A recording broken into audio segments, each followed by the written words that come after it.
जय श्री कृष्णा। सभी का स्वागत है कृष्णा डिवोशन चैनल पर। आप सभी विशाख मास में भगवान माधव की भक्ति कर रहे होंगे, ऐसी सबके लिए मैं आशा करती हूँ और प्रभु की कृपा सभी पर हो, ऐसी सबके लिए शुभ मंगल कामनाएं। तो हम सभी कृष्णा डिवोशन चैनल पर विशाख के मास में विशाख महात्म में श्रवण कर रहे हैं और विभिन्न कथाओं का हमने श्रवण किया और विशाख स्नान की विधि भी हमने श्रवण की। 5 प्रेतों के उद्धार की कथा और पाप प्रशमन नामक स्तोत्र का भी हमने श्रवण किया। ये सभी पुण्यमयी कथा के वीडियो आपको प्लेलिस्ट में विशाख मास के अंडर मिल जाएंगे। तो जिन्होंने अभी तक ये कथाएं श्रवण नहीं की है तो वो कृष्णा डिवोशन चैनल के प्लेलिस्ट में जाकर विशाख मास में इन कथाओं का लाभ ले सकता है। तो आइए स्टार्ट करते हैं आज का वीडियो। आज के वीडियो में हम श्रवण करेंगे तुलसी दल और अश्वत्थ की महिमा। तो आइए श्रवण करते हैं। तुलसी दल की महिमा के बारे में धर्मराज बता रहे हैं कि पत्तों की जितनी भी जातियां हैं उन सब में तुलसी भगवान श्री विष्णु को अधिक प्रिय है। पुष्कर आदि जितने भी तीर्थ हैं, गंगा आदि जितनी भी नदियां हैं, वासुदेव आदि जो देवता हैं, वे सभी तुलसी दल में निवास करते हैं। तुलसी सर्वदा और सब समय भगवान विष्णु को प्रिय है। कमल और मालती का फूल छोड़कर तुलसी का पत्ता भगवान ग्रहण करते हैं और भक्तिपूर्वक माधव की पूजा अगर कोई करे तो वो स्वीकार करते हैं। उसके पुण्य फल का पूरा वर्णन करने में शेष भी समर्थ नहीं है। शेष कौन? अनंत भगवान शेषनाग जी। और यहाँ पर एक नियम बताया जा रहा है कि बिना स्नान किए हुए हमें तुलसी जी का पत्ता नहीं तोड़ना चाहिए और अगर कोई ऐसा करे तो उसके सारे कर्म निष्फल हो जाते हैं। तो अगर किसी से यह गलती हो जाए तो इसका प्रायश्चित कैसे हो? तो वह पंचगव्य का पान करे। पंचगव्य के पान करने से वह शुद्ध होता है। तुलसी महारानी जी दरिद्रता और दुख भोग आदि से संबंध रखने वाले अधिक से अधिक पापों को शीघ्रता से दूर कर देती है। तुलसी काले रंग के पत्तों वाली हो या हरे रंग की, उसके द्वारा श्री मधुसूदन जी का पूजन करने से प्रत्येक मनुष्य विशेषतः भगवान का भक्त नर से नारायण हो जाता है। जो पूरे विशाख भर में तीनों संध्याओं के समय तुलसी दल से मधुहंता श्री हरि का पूजन करता है उसका इस संसार में जन्म नहीं होता दोबारा। फूल और पत्ते अगर ना मिलें तब हमें श्री हरि का पूजन तुलसी जी के द्वारा करना चाहिए। तो इस प्रकार से हमने जाना कि भगवान हरि की पूजा विशाख मास में तुलसी दल के द्वारा विशेषकर करनी चाहिए। आइए अब विशाख मास में पीपल के पूजन के बारे में जानते हैं। पीपल को जल देने से दरिद्रता, काल करनी जो कि एक तरह का रोग होता है, दुख स्वपन, दुश्चिंता और संपूर्ण दुख नष्ट हो जाते हैं। जो बुद्धिमान मनुष्य पीपल के पेड़ की पूजा करते हैं उसने अपने पितरों को तृप्त कर दिया। जिसने भगवान विष्णु की आराधना की तो उसका मानो संपूर्ण ग्रहों का पूजन भी हो जाता है। विशाख मास में पीपल के वृक्ष का सिंचन करने से, श्री गोविंद का पूजन करने से मनुष्य कभी दुर्गति को प्राप्त नहीं होता। जो सब कुछ करने में असमर्थ हो, वह स्त्री हो या पुरुष हो, सभी विशाख की त्रयोदशी, चतुर्दशी और पूर्णिमा तीनों दिन भक्ति से विधिपूर्वक प्रातःकाल स्नान करे और सब पातकों से मुक्त होकर अक्षय स्वर्ग का उपभोग करता है।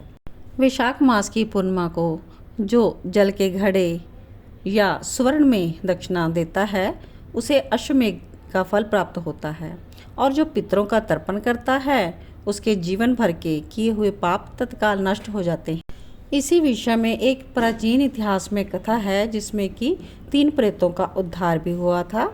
तो महान नामक वन है जिसमें कि एक ब्राह्मण, उसका प्रेतों के साथ संवाद हुआ। तो आइए यह कथा हम श्रवण करते हैं। मध्य देश में एक धन शर्मा नामक का ब्राह्मण था। उसमें पाप का लेश मात्र नहीं था। वह एक दिन कुश आदि के लिए वन में गया, कुश लेने के लिए, जो कि एक घास होती है। तो वहाँ पर उसने एक अद्भुत बात देखी। उसे 3 महाप्रेत दिखाई दिए। और वो बड़े ही दुष्ट और भयंकर थे। धन शर्मा उन प्रेतों को देखकर डर गया। उन प्रेतों के केश ऊपर को उठे हुए थे, लाल लाल आंखें, काले काले दांत और उनका सूखा हुआ पेट था। तो धन शर्मा ने उनसे पूछा कि तुम लोग कौन हो और इस प्रकार से नरक की अवस्था तुम्हें कैसी प्राप्त हुई? मैं तो तुम्हें देखकर भय से आतुर हूँ, दुखी हूँ, लेकिन दया का पात्र भी हूँ। मैं भगवान विष्णु का दास हूँ, तो तुम लोगों का कल्याण जरूर करूँगा, लेकिन आप लोग मुझे बताएं कि क्या बात है। धर्म शर्मा ने बताया कि श्री विष्णु का अलसी के पुष्प के समान श्याम वर्ण है। वे पीताम्बरधारी हैं। उनका नाम श्रवण करने मात्र से ही सब पापों का क्षय हो जाता है। भगवान आदि और अंत से रहित हैं। शंख चक्र गदा धारण करने वाले, अविनाशी कमल के समान नेत्रों वाले और प्रेतों को मोक्ष प्रदान करने वाले हैं। भगवान विष्णु का नाम सुनने से ही ये बहुत ही संतुष्ट हो गए प्रेत, और इन्होंने अपने नाम बताए। पहले का नाम कृतघ्न, दूसरे के नाम विदेवत और तीसरा अवशाक।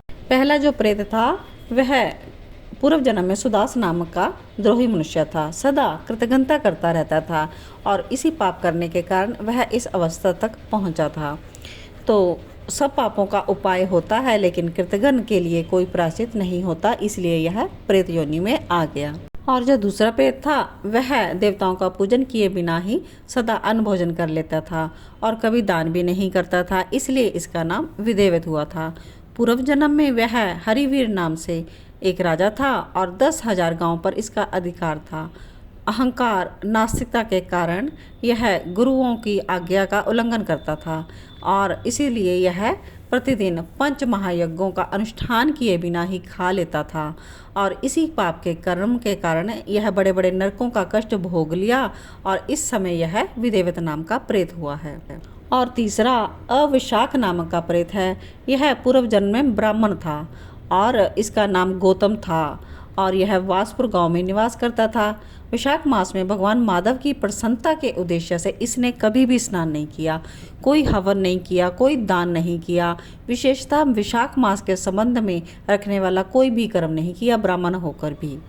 और तो और पूर्णिमा को भी, जो कि पूर्ण फल प्रदान करने वाली होती है, उस दिन भी मैंने स्नान, दान, शुभ कर्म, पूजा, पुण्य कुछ भी नहीं किया। इससे मेरा सारा वैदिक कर्म निष्फल हो गया और मैं अविशाख नाम का प्रेत होकर अब सब जगह घूम रहा हूँ। इस प्रकार तीनों ने प्रेत योनि में पड़ने का कारण बताया और कहा कि अब तुम हमारा उद्धार करो, इस नरक योनि से हमें निकालो।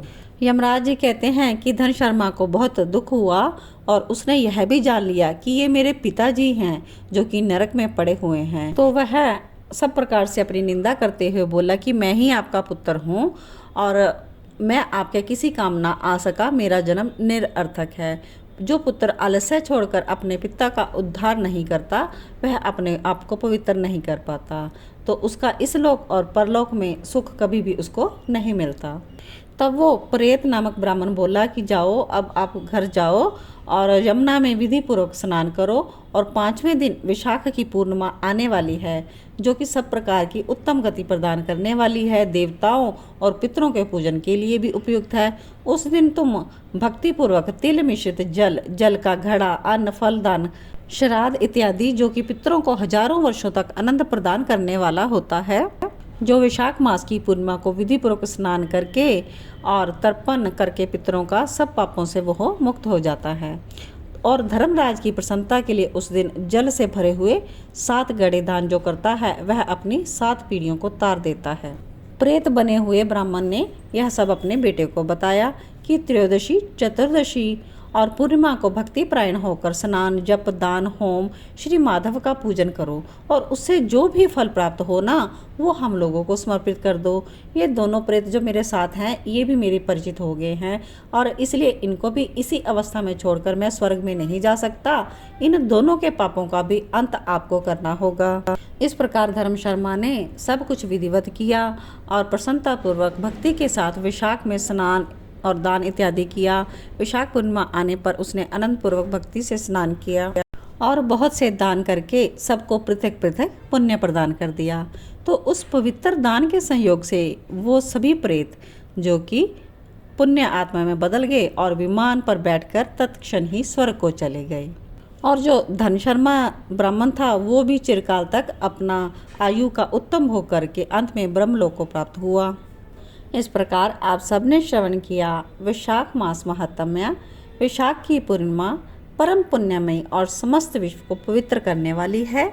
जो कोई भी प्रातःकाल सवेरे स्नान करके लक्ष्मीपति की आराधना करता है वह निश्चय ही अपने पापों का नाश कर डालता है। श्री विष्णु जी की पूजा के लिए गंगा जी में जो भी डुबकी लगाते हैं उन्हीं का समय सद उपयोग हो जाता है। वे ही मनुष्य धन्य और पाप से रहित हो जाते हैं।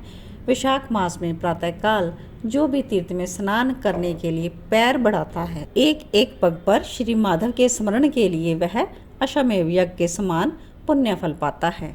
श्री हरि के प्रियतम वैशाख मास के व्रत का यदि पालन किया जाए तो मेरु पर्वत के समान बड़े बड़े उग्र पाप भी जलकर भस्म हो जाते हैं। और जो कोई भी इस इतिहास पूर्ण कथा को भक्तिपूर्वक सुनेगा वह भी सब पापों से मुक्त हो जाएगा और उसे यमलोक में नहीं आना पड़ेगा। वैशाख मास का पालन करने से ब्रह्म हत्या आदि के पाप भी नष्ट हो जाते हैं। इस प्रकार से हमने यमराज जी के द्वारा श्री हरि के प्रिय मास वैशाख मास की महिमा श्रवण की, जिसका कि महात्म्य बहुत ही बड़ा है। तो जो भी वैशाख मास का व्रत का पालन कर रहे हैं और जो नहीं भी कर रहे हैं वो वैशाख की पूर्णिमा तिथि को व्यर्थ ना जाने दें और श्री हरि माधव का पूजन अवश्य करें। श्री हरि आप सभी की भक्ति सफल करें। तो आज का वीडियो यहीं तक।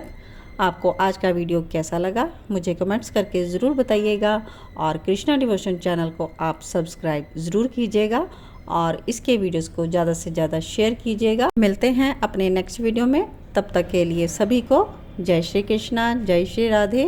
ओम नमो भगवते वासुदेवाय। ओम नमो भगवते वासुदेवाय।